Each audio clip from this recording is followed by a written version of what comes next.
નમસ્કાર. સુરતમાં સાયબર છેતરપિંડીનો બનાવ.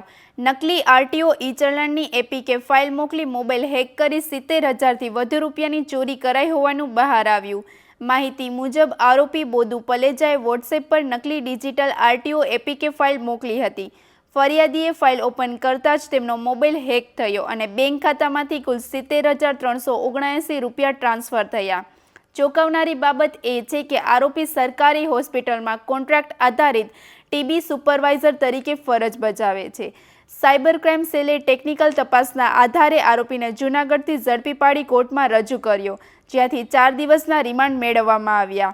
આ બનાવે ફરી એકવાર સાબિત કર્યું છે કે અજાણી એપીકે ફાઇલ ડાઉનલોડ કરવી કેટલું જોખમી સાબિત થઈ શકે.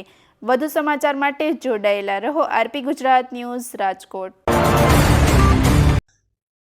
ગયા વર્ષમાં જ્યારે મ્યુલ અકાઉન્ટ ચાલતી હતી ત્યારે એક એપીકે ફાઇલનું ફ્રોડ દાખલ કરવામાં આવ્યો હતો સાયબર પોલીસ સ્ટેશનમાં, જેમાં ફરિયાદી સાથે 70,000 રૂપિયાની છેતરપિંડી થઈ હતી.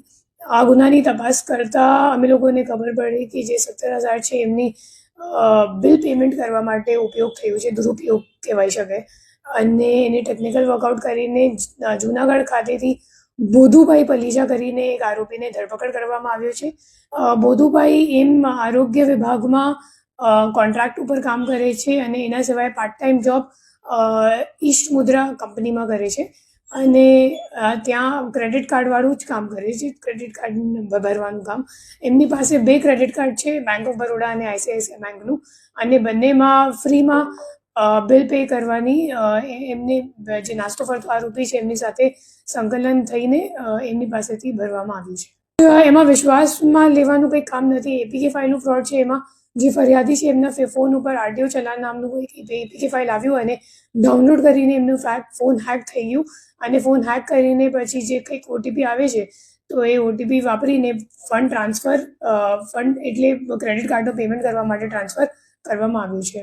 આ જ કામ કરે છે. 13 વર્ષથી આરોગ્ય વિભાગમાં છે અને ઈસ્ટ મુદ્રા કંપનીમાં લાંબા સમયથી કામ કરે છે.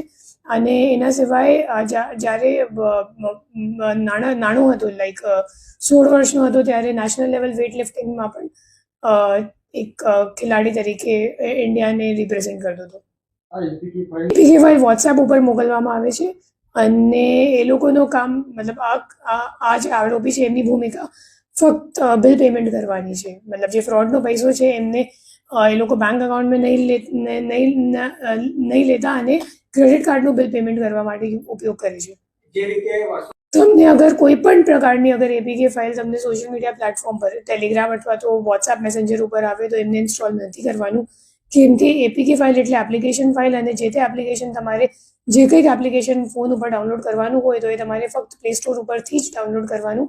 અને કોઈ પણ ચેટ વગેરે ઉપર આવે તો એને ડિલીટ કરી દેવાનું અને સામેવાળાને કોલ કરવાનું. મોટાભાગે અગર તમારો કોન્ટેક્ટવાળો કોઈ વ્યક્તિ હોય તો મતલબ એમ આશંકા છે કે એમનો ફોન કદાચ કોઈ હેક ઓલરેડી કરી દીધું હોય અને એટલે તમને તમારા ફોન ઉપર એમના ચેટ ઉપરથી મેસેજ આવે છે, તો પછી એમને આ બાબતની જાણ કરવી.